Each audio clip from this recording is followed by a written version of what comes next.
और कालाहांडी से कवाट तक सभी जगह हम लोग इनको अपने जैसा बनाने पे तुले हुए हैं। और इसी कारण से नक्सलवाद, बोडो जैसे चरमपंथी आंदोलनों की दोहरी मार इन पर पड़ रही है। इनका उसमें कोई दोष नहीं है, लेकिन इनका नाम हमेशा उसमें आता है। तो जिस प्रकार गांधी के हाथ में गन और गद्दाफी के हाथ में गुलाब हो यह संभव नहीं है, उसी प्रकार समस्याओं और चुनौतियों के बीच आशाओं की किरणें न हो यह भी संभव नहीं है। हमारे अमृत की एक बूंद, इत्र की एक बूंद, पसीने की एक बूंद, बंद करना, ठीक है। मुझे लग रहा है समय काफ़ी हो गया है। मैंने अपनी बात नहीं, प्लीज़ मैं माफ़ी चाहूँगा। मैं ज़्यादा समय बिल्कुल नहीं लेना चाह रहा। मैं बस इतना ही कहना चाहता हूँ। लास्ट में मेरे दिमाग में दो बातें जो लास्ट की हैं वो मैं कहना चाह रहा हूँ बस। एक तो डॉक्टर वेद प्रताप वैदिक ने बड़ी अच्छी बात कही थी कि जो लोग इतिहास के धक्के से ऊपर आते हैं वो जनता के धक्के से नीचे चले जाते हैं। हम लोग सब उस बिरादरी के हैं जो इतिहास के धक्के से ऊपर आए हैं। यदि आज भी हमने इन लोगों का साथ नहीं दिया तो हम जनता के धक्के से बहुत नीचे जाने वाले हैं। दूसरी बात भगवान महावीर ने कही कि गाड़ी और बंगला खड़े के खड़े रह जाएंगे, हीरे मोती जड़े के जड़े रह जाएंगे, रिश्ते नाते पड़े के पड़े रह जाएंगे, और यदि आपने अपना समय और पैसा अच्छे काम में नहीं लगाया तो आप संसार सागर में धरे के धरे रह जाएंगे। हमें इसका ध्यान रखना होगा। और लास्टली, रतन टाटा ने अपनी 75वीं वर्षगांठ पर रिटायरमेंट के समय एक बड़ी अच्छी बात कही कि मैं सही फैसले लेने में विश्वास नहीं रखता हूँ, मैं फैसले लेकर उन्हें सही साबित करने में विश्वास रखता हूँ। तो आज वक्त आ गया है कि हम लोग सही फैसले लें। और आखिरी बात जो मेरी बात है वो ये है कि जैन समाज में आप यदि पूछेंगे कि सबसे बड़ा आडंबर कौन सा है, तो मेरा एक ही जवाब होगा कि त्याग ही सबसे बड़ा आडंबर है जैन समाज का। हमें अपने आप को बहुत संभालना होगा, अच्छे काम में, अच्छे विचारों में हमें अपने आप को और अपने परिवार के समय को इन्वेस्ट करना होगा। इन्हीं शुभ भावनाओं के साथ मैं आभारी हूँ आप सबका कि यहाँ पर मुझे आमंत्रित किया गया। मैं आदरणीय गणी राजेंद्र विजय जी का आभारी हूँ। मैं यशवंत जी बाबेल का, ख़ास तौर से अलका जी और सुनील जी जैन का मैं आभारी हूँ।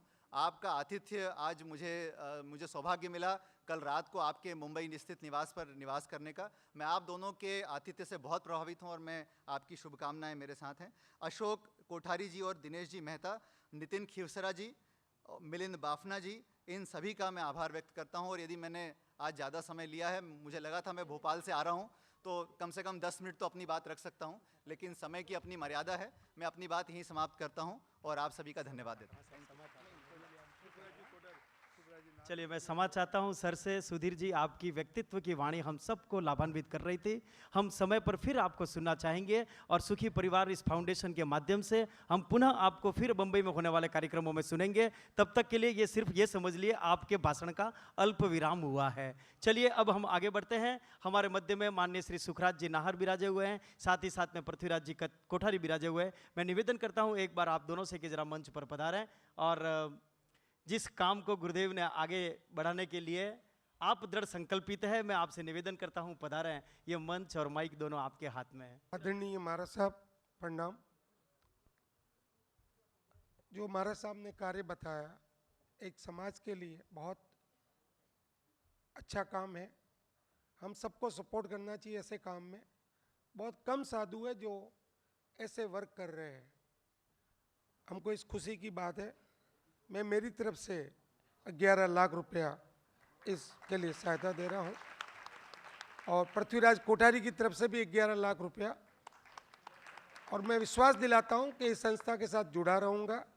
आगे हमको कोई काम हो तो आप बताएं। मैंने भी राजस्थान में जालोर डिस्ट्रिक्ट में तहसील में 12 स्कूलें बनाई है अलग अलग जगह पे, जो आदिवासी क्षेत्र है। अभी बॉम्बे में 1 लाख फुट स्कूल चालू है जो अगले साल चालू हो रही है। मेडिकल क्षेत्र में भी हम लोग काम कर रहे हैं। बीनमाल में जैसा 100 बेड का हॉस्पिटल बनाने को लिया हाथ में। पर जो काम आप कर रहे हैं वो बहुत महत्वाकांक्षी काम है। मैं सबको मेरी तरफ से समाज में बैठे सबको एक विशेष मैं भी आग्रह करूंगा कि इस काम में सब सपोर्ट करें। धन्यवाद।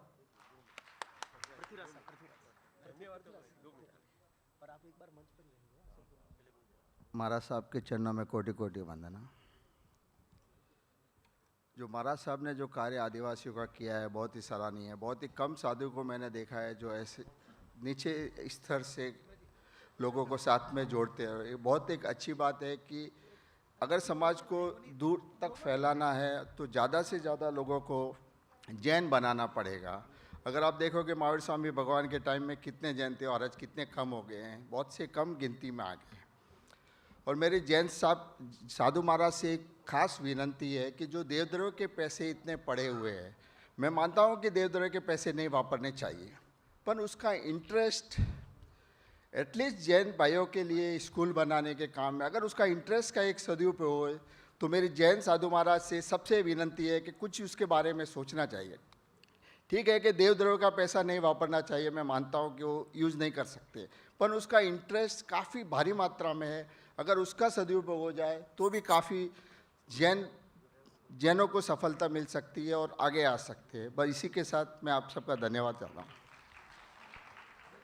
सर जी एक मिनट है। चलिए, ये थे हमारे सम्मानीय व्यक्तित्व माननीय श्री सुखराज जी साहब, तमाम संस्थाओं से जुड़े हुए, साथ ही साथ में श्री पृथ्वीराज जी साहब। मैं निवेदन करना चाहूँगा, सुखराज जी साहब से निवेदन करता हूँ कृपया एक बार इस मंच को सुशोभित करें। आप कृपया मंच पर पधारें। आपके स्वागत अभिनंदन के लिए मैं निवेदन करना चाहूँगा माननीय श्री अशोक जी कोठारी, हमारे अध्यक्ष महोदय से निवेदन करता हूं कृपया आप उनका अभिनंदन करावें। सुखराज जी साहब से निवेदन कृपया मंच पर पधारें। लेकिन जहां पर भी सम्मान की बात आती है वो तुरंत ही नीचे उतर जाते हैं। मैं चाहूंगा उनका सम्मान जोरदार तालियों के साथ में आप लोगों को करना चाहिए। ये ऐसे कर्मणा व्यक्तित्व है जो लक्ष्मी का उपार्जन करते हुए तमाम संस्थाओं से जुड़े हुए ये लोग हैं। मैं सुधीर जी की बात से एक बार पुनः सहमत होता हूं कि आपने जो बात कही, अगर आपकी सारी बातों को सिर मुकुट रखना चाहूं तो यह कह सकता हूं कि धर्म को मजहब से मिलाओ पहले, धर्म को मजहब से मिलाओ पहले, ईमान को दामन से मिलाओ पहले, चांद को धरती से मिलाने वालों, इंसान को इंसान से मिलाओ पहले, इंसान को इंसान से मिलाओ पहले। और यही कार्य गुरुवर कर रहे हैं, हम सब उसमें कर्मवीर बनकर के साथ देंगे। आइए, हमारे यहाँ पर विराजित तमाम महाव्यक्तित्वों से निवेदन करता हूँ कि अब वो समय आया है कि हम आपका सम्मान करना चाहते हैं, अभिनंदन करना चाहते हैं। आपने पधार कर इस समारोह की गरिमा बढ़ाई है, इस समारोह को 4 चांद दिए। मैं निवेदन करना चाहूँगा सबसे पहले, यद्यपि सुखराज साहब वगैरह तो नीचे उतर गए हैं, लेकिन मैं निवेदन करना चाहूँगा हमारे मध्य में मनीष दादा जैन, विधायक जलगांव से हमारे मध्य में, मैं मनीष जी से निवेदन करूँगा कृपया आप मंच पर पधारें। मैं मनीष दादा जैन से निवेदन करना चाहता हूं सर आप मंच पर पधारें, एवं साथ ही साथ में मदन लाल जी से निवेदन करता हूं कि कृपया आप भी मंच पर पधारें और इस मंच को सुशोभित करावें। दिनेश जी मेहता से निवेदन है, साथ ही साथ में प्रशांत जवेरी से मेरा निवेदन है, प्रशांत भाई जवेरी से निवेदन है कि आप भी ऐसे कर्मवीर व्यक्तित्व का स्वागत करावें।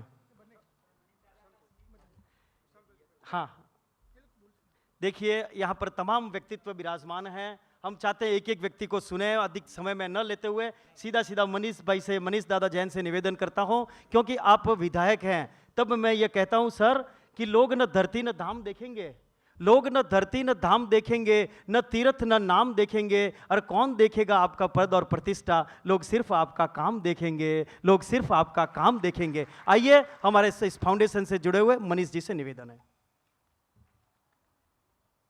श्रमण भगवान महावीर स्वामी के चरणों में वंदन करने के पश्चात परम पूज्य गुरुदेव श्री विजय वीरेंद्र शिवजी जी महाराज साहब, देवेंद्र विजय जी महाराज साहब और ज्ञानी विजय जी महाराज साहब, आपको और सभी संतों को मेरा शत शत नमन। जय जिनेंद्र।